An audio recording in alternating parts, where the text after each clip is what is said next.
어렵고 복잡한 뉴스를 쉽게 설명해드리는 친절한 K입니다. 지난주 서귀포 예술의 전당 음악창작소에 들어가는 4억 원대 음향 장비 입찰과 관련해 논란이 일고 있다는 소식 전해드렸죠.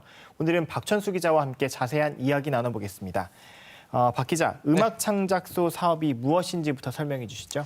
네, 음악창작소 사업의 정식 명칭은 지역 기반형 음악창작소 조성지원 사업입니다. 한국 대중음악 발전을 위해 음악창작 공간을 만들어주는 문화체육관광부의 사업인데요. 쉽게 말해 음악인이 작업할 수 있는 녹음 스튜디오, 연습실 등을 만든다고 생각하시면 됩니다. 네. 현재까지 제주를 포함해 대구, 충주, 강원 등 전국 시도 15곳에서 음악창작소 사업을 진행하고 있습니다. 그렇다면 이렇게 제주도가 음악창작소 사업을 시작한 게 언제입니까? 제주도가 음악창작소 사업에 선정된 건 지난해 2월입니다. 네. 제주형 음악창작소 제뮤라는 이름으로 최종 선정됐는데요. 서귀포 예술의 전당 야외 공연 부지에 국비와 지방비를 포함해 37억 원을 들여 조성되고 있습니다. 지하 1층, 지상 2층 규모로 1층과 지하엔 창작 활동을 위한 예술 공간과 녹음 스튜디오가 들어서고 2층은 도립 서귀포 합창단 전용 공간으로 사용될 계획입니다. 올해까지 준공하고 내년부터 본격 운영에 들어갑니다. 올해까지 준공이면 좀 상당 부분 공사가 진행됐을 것 같은데. 네, 맞습니다. 지금 이곳에 들어설 4억 원대 음향 장비의 입찰을 두고 지금 논란이 있던 거죠? 네, 그렇습니다. 서귀포시가 음악창작소에서 사용할 음향 장비를 조달청에 공개 입찰한 것은 지난 10월입니다. 이 공개 입찰에 업체 4곳이 뛰어들었는데요. 네. 한 달 뒤인 지난달 10일 서울의 한 업체가 최종 선정됐습니다. 문제는 음악창작소 설계와 운영을 맡은 제주영상문화진흥원 층에서 일부 규격에 맞지 않는 장비가 낙찰됐다며 서귀포시에 이의를 제기하면서 시작됐습니다. 진흥원 측이 서귀포 예술의 전당 담당자에게 보낸 장비 검토서를 함께 보시겠습니다. 네. 스피커와 음향을 조정하는 믹서, 카메라와 마이크 등 일부 장비가 규격에 맞지 않거나 성능이 낮다고 적혀 있습니다. 심지어는 허위 규격을 기재한 품목도 있다고 적혀 있습니다. 이에 대해 음악창작소 설계에 참여한 한 관계자는 음향 장비 설비 과정에만 6개월이 걸렸는데 입찰 결과 엉뚱한 제품이 들어왔다며 탄식했고요.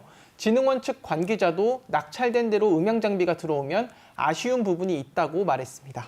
그렇다면 이렇게 규격에 맞지 않은 장비를 납품한 업체가 왜 선정됐나 이것도 한번 살펴봐야 될 것 같은데 네. 이걸 살펴보니까 한 심사위원이 유독 이 낙찰 업체에게 높은 점수를 줬다면서요? 네, 그렇습니다. 이 음향 장비가 워낙 이제 전문 분야이다 보니까 그렇죠. 음향 장비 규격에 대해선 공무원이 아닌 초빙된 심사위원들이 평가를 하게 됩니다. 네. 이번 서귀포 음악창작소 음향 장비 입찰 평가에 참여한 심사위원은 모두 5명인데요. 네. 업체의 제안서를 평가한 이들 심사위원 평가표를 함께 보시겠습니다. 심사위원 5명 가운데 4명이 낙찰업체의 가장 낮은 점수를 매깁니다. 네. 이대로라면은 평균 82.5점으로 낙찰 조건 85점을 넘지 못해 떨어지게 됩니다. 네. 그런데 나머지 한 심사위원이 이 낙찰업체의 최고점인 100점을 줍니다. 위원 3번이라고 표시돼 있네요. 예, 지금 100점이 표시됐는데요. 그 결과 평균 86점이 됐고 낙찰 조건 1점 차 턱걸이로 충족했습니다. 가까스로 낙찰 자격 점수를 넘긴 업체는 가장 낮은 입찰 금액을 제안해 계약을 따낼 수 있었습니다. 근데 궁금한 게 상당수 대부분의 평가위원들은 낮은 점수를 줬는데 유독 한 명만 평가 점수를 높게 줬단 말이에요. 네. 그 이유가 참 궁금하거든요. 일단은 먼저 낙찰업체에 낮은 점수를 준 심사위원 4명 가운데 3명과 연락이 닿았는데요. 네. 이들 심사위원은 규격에 맞지 않았기 때문에 차등 점수를 준 것이다라는 입장을 전했습니다. 직접 들어보시겠습니다. 네. 기존 설계보다 조금 저가형 모델로 구축이 됐었고, 그리고 콘솔 같은 경우에는 아무리 봐도 지금 설계 원안의 성능을 충족시키기에는 부족해 보이더라고요. 그래서 한 군데 다른 장비가 들어온 거는 저는 기술 점수가 아마 낮게 나갔을 거예요. 그러면 이 낙찰 업체에게 100점, 최고점을 준 그 심사위원의 입장도 들어봤죠? 100점을 준 심사위원은 규격서보다는 스튜디오에 적합한 음향 장비에 더 높은 점수를 줬다는 입장입니다. 네. 해당 심사위원은 음악 창작소에 대해서 라이브 공연보다는 스튜디오 녹음에 더 적합한 공간이라고 주장했습니다. 그런데 낙찰 업체만 스튜디오 녹음에 적합한 음향 장비를 가져와서 더 높은 점수를 줬다는 설명입니다. 직접 들어보시겠습니다. 네. 레코딩 스튜디오가 주고 레코딩 스튜디오가 90% 이상의 비율이죠. 제시한 장비들은 사실은 스튜디오 규격이 잘 맞지 않는다고 저는 판단을 했고, 네, 덧붙여 심사위원은 낙찰업체를 알지도 못하고 특혜도 없었다고 강조했습니다. 낙찰업체 역시 제품 규격에 문제가 없다며 100점을 준 심사위원이 누군지 알지도 못한다고 밝혔습니다.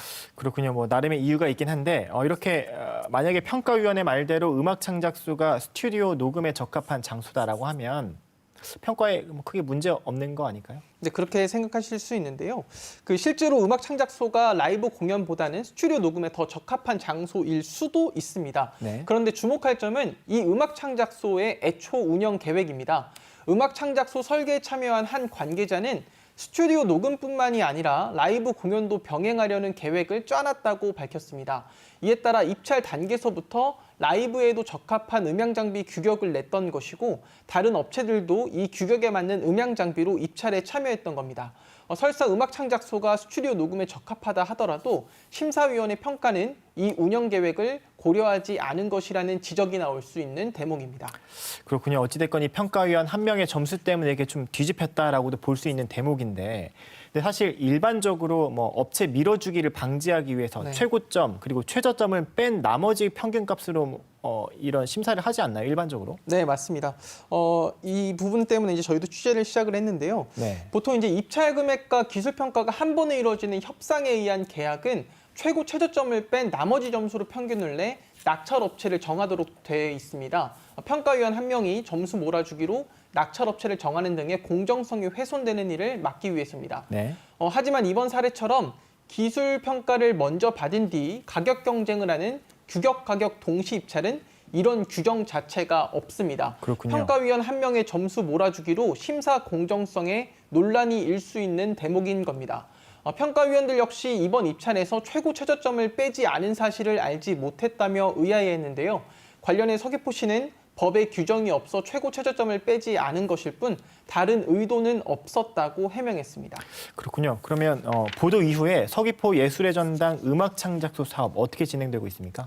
일단 서귀포시는 음향 장비 입찰과 관련해 논란이 인 만큼 네. 평가위원 3명에게 추가로 심사를 받고 있다고 밝혔습니다. 네. 다만 낙찰된 음향 장비를 사용하는 데는 큰 문제가 없을 것으로 의견이 모였다며 낙찰 결과가 뒤집히는 일은 없을 거라고 설명했습니다. 또 규격 가격 동시 입찰의 경우 최고 최저점을 빼도록 규정하지 않은 현행법과 관련해선 행정안전부에서 법 개정 등을 검토하고 있다고 밝혔습니다. 네, 알겠습니다. 여기까지 듣죠. 박찬수 기자 고생했습니다.